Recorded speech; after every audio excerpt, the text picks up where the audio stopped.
감사합니다. 점점 세바시가 이 분위기가 종교 집회 같이 뜨거워지고 있는 것 같습니다. 저는 최근에 이제 강의 의뢰를 받았는데요. 교도소에서 강의를 좀 해줄 수 있냐는 겁니다. 그래서 오케이 좋습니다. 한번 가겠습니다. 그래서 갔죠. 여자 교도소인데요. 이제 여성분들이 왔어요. 여러분 여성분들은 어떤 죄를 많이 지을까요? 본인 경험 말고요. 다 여기서 자기 경험이 나오는 거거든요.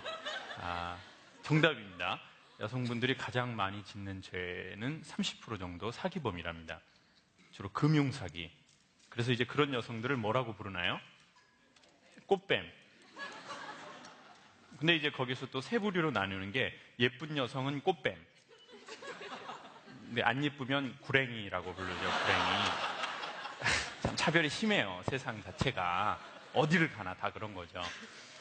그런데 그날 여기에 이렇게 색깔이 다른 분들이 있었어요. 그래서 저분들은 어떤 분들인가요? 했더니 살인을 이렇게 좀 저지른 분들이라는 겁니다. 그런데 여성의 살인은 남자하고 매우 다릅니다. 여성 살인의 아주 공통점은 뭐냐면 근친살인이라는 거예요. 가족을 살해하는 거죠. 가족 중에 누굴까요? 여러분 소원대로 남편이에요. 다 합창이 나오잖아요, 지금. 400명이 남편! 없애보자, 남편! 다, 응?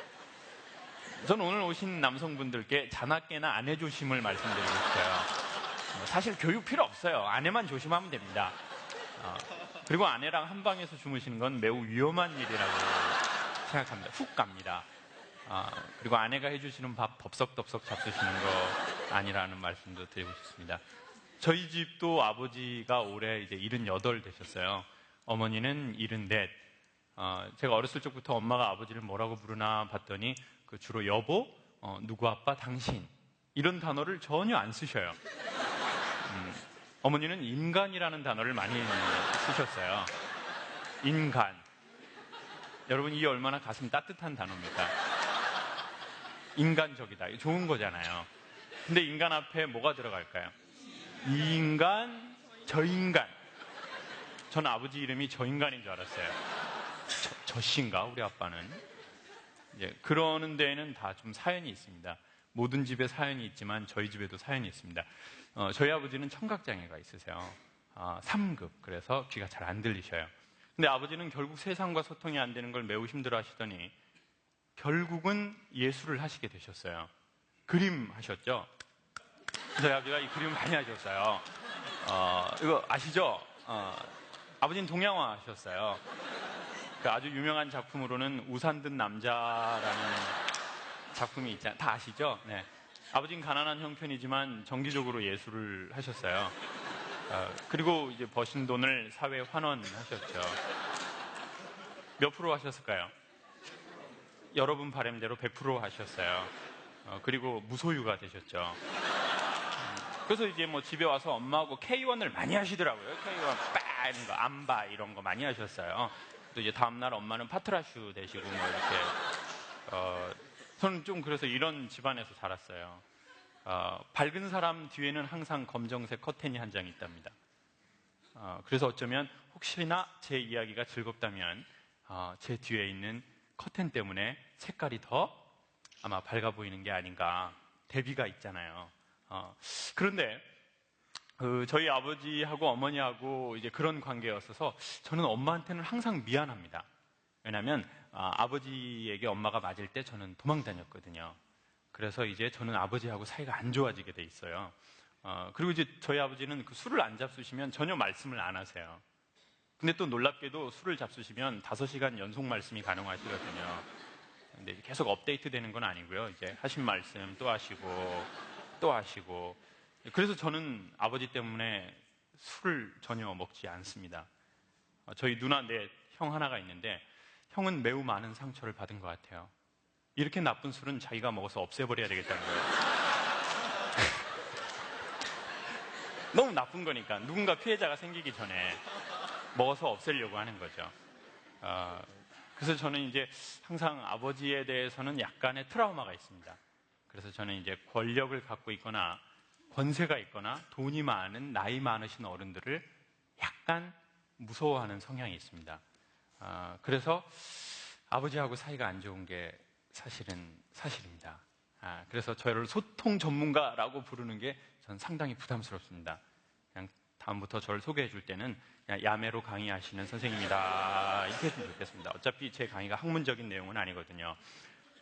그런데 저는 아버지하고 사이가 계속 서먹한데요. 몇 년 전에 기적처럼 아버지한테서 전화가 왔습니다. 여보세요? 그랬더니 제주도에 있는 자연미 치과랍니다. 제가 강의 의뢰하시려고요? 그랬더니 저 그게 아니고요. 아버지가 누구누구 심하시죠? 제가 그래서 예, 저희 아버지인데 왜 그러세요? 그랬더니 아버지가 그 치과병원에 여러 가지 치료를 받으러 오셨는데요. 치료비를 저한테 낼 수 있냐고 물어보라고 해서 전화를 했다는 겁니다. 그래서 제가 나 아빠랑 안 친한데 이거 어떻게 된 거야 이게? 지금 얼마 나왔습니까? 그랬더니 아버지가 되게 좋은 재료로 하시길 원하셔서 좀 많이 나왔는데 저보고 낼 수 있냐는 겁니다. 그래서 제가 예, 제가 하겠습니다. 좀 잘 좀 부탁드릴게요. 그리고 전화를 끊으려고 그러는데 그분이 그런데요, 할아버지가 전화 받고 달래요. 제가 저희 아버지 귀 안 들리시는데 모르겠어요. 할아버지가 계속 전화 받고 그래요. 어떻게 하실 거예요? 제가 아버지 전화를 받은 적이 한 번도 없는데 긴장이 되더라고요. 바꿔주세요. 근데 정말 아버지가 받으시는 겁니다. 귀가 안 들리시는 분들은 소리를 매우 크게 하시거든요. 아버지들이 다 귀가 안 들리시는 건가요? 정확하게 알고 계시네요. 그랬더니 저희 아버지가 제가 전화는 가만히 있는데 막둥이야! 아버지다! 미안하다. 근데 아버지가 미안하다는 얘기는 진짜 미안하신지 소리를 아주 작게 하시더라고요. 그래서 제가 짜증나. 아버지! 아들한테 미안하다고 하지 마세요. 그냥 돈 내라 그러세요. 힘들게 키웠으니까. 제가 이 얘기를 하려고 그랬는데 이미 전화를 끊어버리셨더라고요. 제 소원은 고등학교 졸업하고 이 지긋지긋한 제주도를 뜨는 거였습니다. 사람들은 제주도 좋다는데 전 제주도 싫더라고요. 고향은 땅이 아니고 사람이랍니다. 근데 전 제주도 싫더라고요. 근데 그 아버지가 언젠가는 저한테 미안해야 된다고 생각했는데 막상 미안하다는 얘기를 들으니까 속이 상한다는 걸 그날 처음 알았습니다. 저 그전에는 제주도에 가면 돈을 엄마한테만 드렸어요. 아버지한테 드렸더니 윷놀이로 사회에 환원을 또 하시더라고요. 결국 환원이거든요. 이 삶이라는 것 자체가 그렇지 않습니까, 여러분? 그리고 또 막 엄마하고 막 엄청 험한 말을 하시는 거예요. 막 중학교 애들 하는 말들 이런 시베리아 이런 거 막 너는 십장생이다 개나리야 이런 집안이 에버랜드인 거예요. 동물 나오고 난리가 아니에요. 그래서 제가 아버지는 돌아가실 때까지 돈이 없어야 되겠다는 생각이 들어서 절대 돈을 안 드렸거든요. 근데 미안하다는 사건 이후로는 아버지도 엄마 몰래 돈이 있으셔야 될 것 같더라고요. 윷놀이를 하시든 뭘 하시든.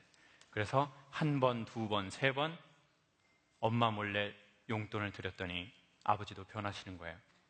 여러분, 인간관계를 회복하게 하는 데는 뭐니 해도 머니가 최고. 이게 제 강의의 결론, 소통은 머니다. 다른 거 다 필요 없어요. 그런 거 필요 없어. 소통은 머니다. 아버지가 어떻게 변하시냐면 아들이 집에 갔다가 서울 올라가는데 공항에 배웅 나오고 싶대요. 저희 집은 항상 엄마만 나와요. 표범 있고요. 엄마는 한 마리의 외로운 표범이거든요. 무리 생활을 하지 않으세요. 늘 단독 사냥 들어가시죠. 아버지가 무리 지어 다니는 거 싫어하시거든요. 그래서 엄마는 맨날 공항에 나와서 아들이 주민등록증 보여주고 들어가면 계속 울어요. 저기에서 가 막동아 가. 그럼 저는 딱 돌아보고 엄마 울지마. 외국 가나? 근데 그날은 엄마는 안 나오시겠다고 그러고 아버지하고 저만 공항을 가게 된 거예요. 분위기 엄청 어색해요. 외국인하고 길을 걷는 것보다 훨씬 어색해요. 일단 대사가 적절치 않아요. 뭐 How are you? Fine, thank you. 뭐 아버지 언제 이혼하세요? 이런 거 물어봐야 되는데 이 분위기가 적절치가 않더라고요.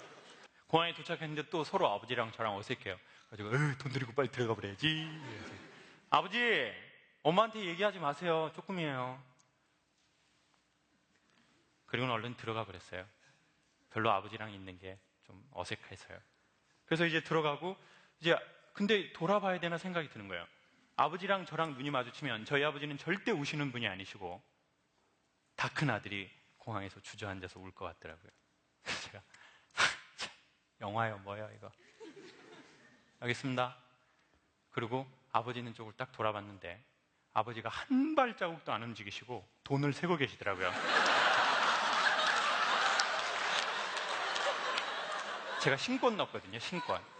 안 넘어가니까 아버지가 침을 바르시더니 넘기셔요. 그리고는 아버지가 돈을 다 시시니까 잠바 안에 넣고 저 있는 쪽을 안 보고 그냥 가시더라고요. 근데 아버지 가는데 갑자기 온 공항에 조명이 꺼진 것 같더니 이 등 뒤로 핀 조명 하나가 보이는데 두 가지를 봤습니다. 왼쪽 어깨가 내려앉은 거 하나, 두 번째는 무릎을 똑바로 못 펴시고 상당히 불편하게 걸으시는 것 또 하나. 그것도 2초 이상 보면 눈물 날 것 같아서 들어가 버렸죠. 누군가의 뒷모습이 보이기 시작하면 사랑이 시작된 거랍니다. 결혼 안 하신 분들은 뒷모습이 보이는 오빠하고 결혼하십시오. 그리고 결혼하셨는데 배우자의 뒷모습이 보이신다면 처음 부부가 된 겁니다. 그 전까지는 동거하셨다고 생각하시면 됩니다. 그래서 저 아버지랑 사이 많이 좋아졌어요. 네. 그래서요, 저 이제 좀 속이 아플 때 병원에 입원했었는데 갑자기 아버지 목소리가 듣고 싶은 거예요. 그래서 전화를 했죠. 여보세요? 저희 엄마가 받아요. 응, 창호가 엄마야. 엄마, 아버지 좀 많이 건강 어떠셔? 응, 항상 아파. 너그 애비는. 응, 개미가 지나가도 아픈 놈이야. 응, 아프다. 너그 애비는. 엄마, 아버지 좀 바꿔줘. 네, 그럼 저희 엄마 그냥 바꿔주면 되잖아요. 응, 뭐단디 바꾸냐, 저 연병할 놈을. 응, 아따 받으시오. 그런데 아버지가 이른이 넘으시고 나서는 아들이 어느 날 전화 바꿔달라고 그러는데 전화를 받으시더라고요. 그리고는 늘 똑같은 말 세 말씀을 하세요. 밥 먹고 자존심하고 전화세 나온다 끈짝. 그래서 제가 우리 아버지는 어쩜 저렇게 할 말이 없나. 다 큰 아들한테 밥 먹고 차 조심하고 전화세 나온다 끈자가 뭐야. 그런데 어느 날 너무너무 제가 위하고 장이 안 좋아서 병원에 입원했는데 너무 아버지 목소리가 듣고 싶은 거예요. 그래서 전화를 다시 했죠. 그런데 저희 집은 테이프를 틀어놓은 것처럼 똑같은 데에서요. 응, 너가 아버지 항상 아파. 응, 아따 받으시오. 그리고 아버지도 또 똑같은 세 마디를 하시는 거예요. 그 세 마디는 뭡니까? 밥 먹고 차 조심하고 전화세 난다 끊자. 근데 갑자기 사람이 몸에 힘이 없는 상태에서 그 소리를 들어서 그런지는 모르겠는데 이 소리가 귀에서 번역이 돼서 들리는 거예요. 내일 모레 여든이 되시는 내 아버지가 사랑한다라는 말을 할 때는 밥 먹으라는 말을 쓰는 거구나. 전화세 나온다 끊자라는 말은 너 바쁘지만 시간 내서 집에 한번 왔다 가라 이 말이구나. 그렇게 그게 해석이 되더라니까요. 영화 아바타에 보면은 그 사람들은 처음 만날 때 뭐라고 하냐면 뭐라고 하죠? I see you. 나는 당신을 봅니다 라고 번역이 되어 있습니다. 그런데 영화의 결정적인 장면에서 사랑한다라는 말을 써야 하는 그 순간 이 아바타들이 사랑해요, 사랑합니다 라는 말을 쓰지 않아요. 거기에서 다시 뭐라고 하냐면 I see you. 나는 당신을 봅니다 라고 얘기하죠. 저는 아까 오종철 선생님이 얘기하는 말을 들으면서 80이 되신 노모께서 너 은행에 들어가라 라는 말이 I see you 라는 말로 들리더라고요. 그건 정말 은행에 들어가라는 말이 아니구나. 사랑한다는 얘기구나. 밥 먹으라는 얘기는 사랑한다는 얘기구나. 전화세 나온다 끊자라는 말은 여기 젊은 분들 그리고 저 같은 분들의 부모 세대들이 하시는 말로서는 이게 사랑한다는 말이구나 라고 번역이 돼서 들리더라고요. 저 그래서 아버지랑 사이 많이 좋아졌습니다. 여러분 혹시나 아버지하고 사이가 안 좋다면 어느 날 제가 보니까 아버지하고 저하고 사이 좋아진 게 아버지가 저한테 어색하지만 용기를 내서 미안하다고 얘기해서 좋아진 것 같아요.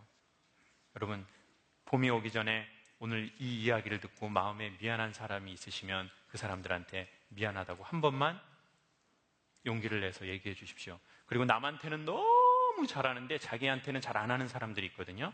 그런 사람들은 본인 핸드폰에다가 미안하다라고 쓰고 수신자 번호를 자기 걸 치면 돌아옵니다. 그리고 그 핸드폰을 딱 봤을 때 눈물이 나는 때가 있대요. 그러면 우리는 요즘 좀 힘들었다는 뜻이래요. 그리고 그 눈물은 몸 안에 있는 스트레스 호르몬을 몸 밖으로 밀어내는 효과를 갖고 있답니다. 여러분, 늘 강의에서 제가 하는 건데 이거 하나 소개하고 마치려고요. 사람의 마음은 신경 전달 물질이래요. 그래서 온몸에 마음이 있는 거래요. 그래서 이렇게 하는 거는 자기가 자기 자신을 안아주는 거하고 아주 똑같답니다. 우리 이렇게 한번 하고 마칠까요? 네, 이런 거는 안 했으면 좋겠습니다. 자, 이거는 개인적으로 좀 하시고요. 그리고 이렇게 하면 좋아진대요. 그리고 이제는 괜찮니? 괜찮아. 요거 한번 하고 마칠게요. 자, 시작. 괜찮니? 괜찮아. 자, 얼굴 표정. 뒤져보라라. 아주 안 좋아요. 가끔 한번 미안하다는 마음이 드시면 저희의 삶의 소통을 위해서 어색하지만 용기 내서 미안하다고 한 번만 얘기해줘도 좋을 것 같고, 그리고 가끔은 힘든 저희 자신이나 주변 사람들에게 한 번만 미안하다고 얘기해주고 또 그리고 괜찮냐고 물어봐주면 좋겠습니다.